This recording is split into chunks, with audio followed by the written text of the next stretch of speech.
कौन बीजेपी की कमान संभालने जा रहा है, कौन होगा बीजेपी का नया अध्यक्ष, कौन कार्यकारी अध्यक्ष की भूमिका में होगा, इस वक्त इसी से जुड़ी हुई बड़ी खबर आपको दे दें। अध्यक्ष चुनने के लिए पार्टी और संघ के बीच कवायद शुरू हो चुकी है, साथ ही कार्यकारी अध्यक्ष के लिए चर्चा तेज हो गई है। हमारे साथ हमारे सहयोगी देवेंद्र पराशर इस खबर पर जुड़ गए हैं। देवेंद्र, मंथन तो शुरू हो चुका है, कौन से ऐसे नाम हैं जो सबसे ज्यादा चर्चा में आगे हैं?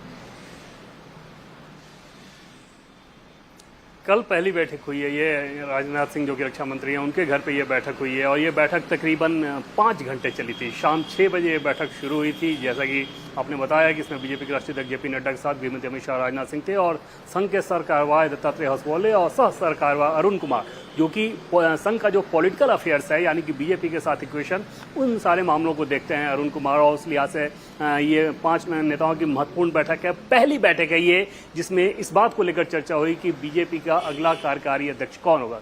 हम सभी जानते हैं कि बीजेपी के राष्ट्रीय अध्यक्ष जेपी नड्डा का कार्यकाल ऑलरेडी खत्म हो चुका है, 30 जून को ही एक्सटेंशन के बाद खत्म हो गया था। उसके बाद लगातार आगे विस्तार चल रहा है और ऐसे में पार्टी को ये देखना है कि अगला कार्यकारी अध्यक्ष इस लिहाज से बनाया जाना है क्योंकि बीजेपी के राष्ट्रीय अध्यक्ष का चुनाव तब होता है जब पूरे देश में कम से कम आधे राज्यों में बीजेपी का जो सांगठनिक चुनाव है वो संपन्न हो जाए, उसके बाद ही राष्ट्रीय अध्यक्ष का चुनाव होता है। तो ऐसे में दिसंबर तक का तो समय रहेगा ही राष्ट्रीय अध्यक्ष के लिए और राज्यों में चुनाव भी होने हैं, महाराष्ट्र, हरियाणा, झारखंड, इन सब राज्यों में।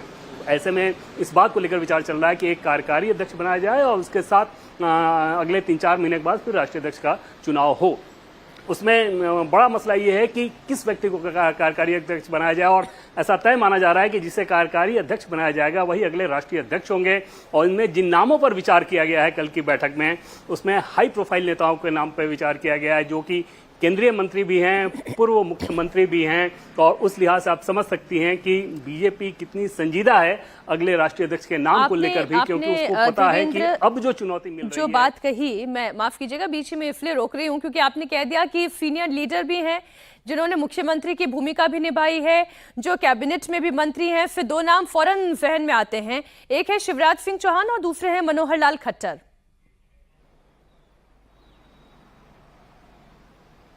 जी निश्चित तौर पे। और शिवराज सिंह चौहान की अगर बात करें तो संघ का एक बड़ा धड़ा है जो कि हमेशा से ये मानता रहा है कि हाँ शिवराज सिंह चौहान को राष्ट्रीय अध्यक्ष बनाया जाना चाहिए, लेकिन इसकी संभावना नजर नहीं आ रही है मुझे, कम से कम इसका इंडिकेशन अभी कोई नहीं है।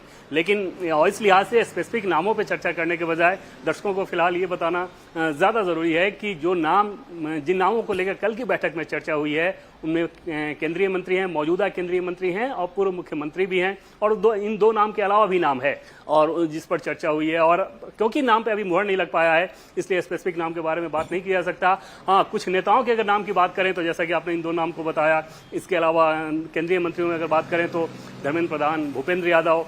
पिछले दिनों महाराष्ट्र में देवेंद्र फडणवीस को लेकर बहुत ज्यादा चर्चा थी लेकिन उसका कोई संकेत नहीं है, वो महज अटकलबाजी ही नजर आ रही थी। कम से कम पार्टी के किसी धड़े द्वारा हमें स्पेसिफिक जानकारी उस नाम को लेकर नहीं दी गई थी। लेकिन ये इन सारे नामों को लेकर निश्चित तौर पर विचार मंथन की जो प्रक्रिया थी कल पहली बार शुरू हुई है। इसका मतलब इसके पहले जो कुछ भी चल रहा था वो सिर्फ अंदाजे पे चल रहा था। कल की बैठक में ऑन टेबल इन नामों को लेकर चर्चा हुई है और इसमें कोई दो राय नहीं कि फैसला बीजेपी का होगा, लेकिन इसमें भी कोई दो राय नहीं कि संघ से सलाह मशविरा बहुत अनिवार्य है और दोनों सेम पेज पे जिस नाम पर होंगे उसी नाम पर अंतिम मोहर लगाया जाएगा। ऐसा समझा जा सकता है कि पहले ही सोर्सेज के द्वारा में ये बताया गया था कि पार्लियामेंट का जो सेशन है उस सेशन के खत्म हो जाने के 1 सप्ताह के बाद उस नाम का ऐलान किया जा सकता है कार्यकारी अध्यक्ष का। तो देखना होगा कि क्या 19 या 20 तारीख तक इस नाम पर मुहर लगा दिया जा रहा है जिस पर विचार की प्रक्रिया कल शाम से शुरू हुई है।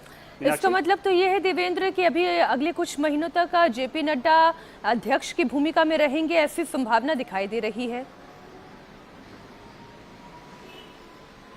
जी हाँ, पिछली बार भी अगर आप देखें तो ये इसी प्रक्रिया को अपनाया गया था। वो इस लिहाज से जैसा कि पहले मैंने आपको बताया कि बीजेपी के राष्ट्रीय अध्यक्ष का चुनाव अगर कराया जाना हो तो सभी राज्यों के जो चुनाव होते हैं उनमें से कम आधे राज्यों के चुनाव जब संपन्न करा लिए जाएं उसके बाद राष्ट्रीय अध्यक्ष का चुनाव होता है।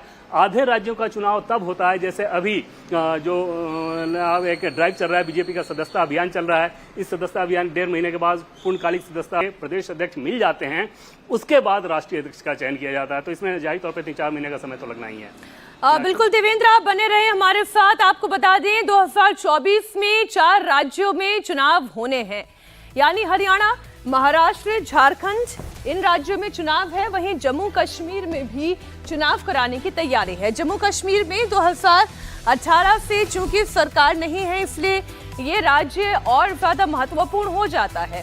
तो ऐसे में 2024 में जिन 4 राज्यों में चुनाव होने हैं, हरियाणा, महाराष्ट्र, झारखंड और जम्मू कश्मीर, अब जो भी अध्यक्ष बनेगा उसके कांधों पर बड़ी जिम्मेदारी होगी। लेकिन ये प्रक्रिया ऐसा नहीं है कि आज चर्चा हुई और कल नाम का अनाउंसमेंट हो जाएगा। ये प्रक्रिया भी लंबी है। अब चुनाव कैसे किया जाता है वो आपको बता दें। पार्टी के संविधान के तहत अध्यक्ष चुना जाता है। निर्वाचक मंडल में राष्ट्रीय और प्रदेश परिषद के सदस्य रहते हैं। निर्वाचक मंडल अध्यक्ष का चुनाव करता है और राष्ट्रीय कार्यकारिणी के कम से कम 20 सदस्यों के नाम का प्रस्ताव रखा जाता है। अब देखिए 20 सदस्य नाम का प्रस्ताव रखते हैं और उसके बाद उसका अनुमोदन होता है और अध्यक्ष का चुनाव हो जाता है। लेकिन अभी इस प्रक्रिया में और वक्त लगेगा। 4 राज्यों में चुनाव देवेंद्र, और उससे पहले ये एक बड़ा मंथन, साइमल्टेनियसली प्रक्रिया किस तरह से चलती है? इसमें 2-3 चीजें देखें तो इस बार बहुत ज्यादा चैलेंजिंग है बीजेपी के लिहाज से। पिछली बार जब जेपी नड्डा को राष्ट्रीय अध्यक्ष बनाया गया था तो उस परिस्थिति की अभी से तुलना करें तो अभी चैलेंज ज्यादा बड़ा है। जैसे अभी कास्ट नैरेटिव अपोजिशन जिस प्रकार से चला रहा है, तो क्या बीजेपी ये नहीं चाहेगी कि उसको काउंटर करने के लिए अपने राष्ट्रीय अध्यक्ष के चयन में योग्यता के साथ साथ कास्ट नैरेटिव का भी ध्यान में रखे जाए? तो इसका जवाब आप वहां समझ में आएगा।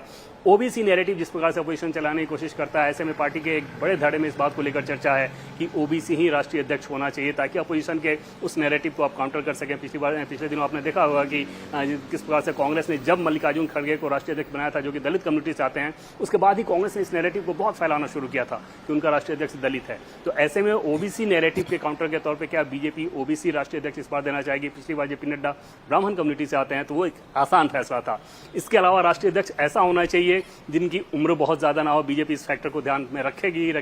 लगभग 55 से 60 के बीच में ही उस एज ब्रैकेट को रखा जाएगा। और पूरे देश भर में बीजेपी संगठन के उम्र को, अगर औसत उम्र को देखें, उस औसत उम्र को बीजेपी ने 50 से 55 के बीच में कर रखा है।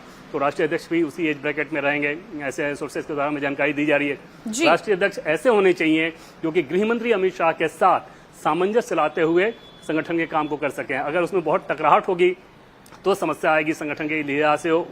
वैसे कंडीशन में भी ये बहुत देखना अहम रहेगा कि किस नाम पर मुहर लगाई जा रही है, क्योंकि हम सभी जानते हैं कि भले ही सरकार में गृह मंत्री की जिम्मेदारी है गृहमंत्री अमित शाह के पास, बावजूद इसके संगठन के काम में भी उनका बहुत ज्यादा उनके ऊपर जिम्मेदारी रहती है, उस दायित्व को निभाते रहे हैं। तो जेपी नड्डा और गृहमंत्री अमित शाह के साथ ट्यूनिंग बहुत अच्छी बताई जाती थी पार्टी में।